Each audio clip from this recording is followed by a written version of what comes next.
and treating the Arab population as a whole, the Palestinian population as a whole, as an inferior race.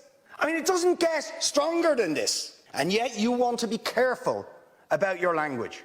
You're happy to correctly use the most strong and robust language to describe the crimes against humanity of Vladimir Putin, but you will not use the same strength of language when it comes to describing Israel's treatment of the Palestinians, when it is now being documented and detailed by two of the most respected human rights organisations in the world, and indeed has been alleged by dozens and dozens of non-governmental organisations, and to be honest, anybody who looks honestly at the decades of brutal, inhumane persecution of the Palestinians, successive assaults on Gaza, the annexation of their land and territory, the systematic application of apartheid rules, you don't want to even use the word apartheid.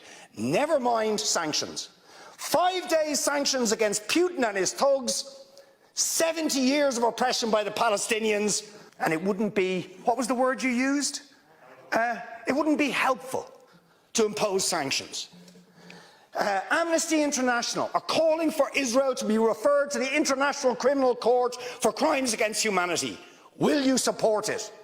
They are calling for targeted sanctions against Israeli officials who are perpetuating the system of apartheid, just exactly the same types of sanctions you've just initiated against Vladimir Putin.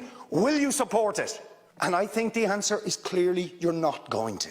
And then we ask the question, why? Why? With such strength of feeling, Fine Gael and Fianna Fáil and Green TD stood up one after the other, saying it was intolerable, the thuggery and the warmongering and the brutality of Putin. You wouldn't stand for it. Urgent action had to be taken. But we've got to be much more careful with the Palestinians and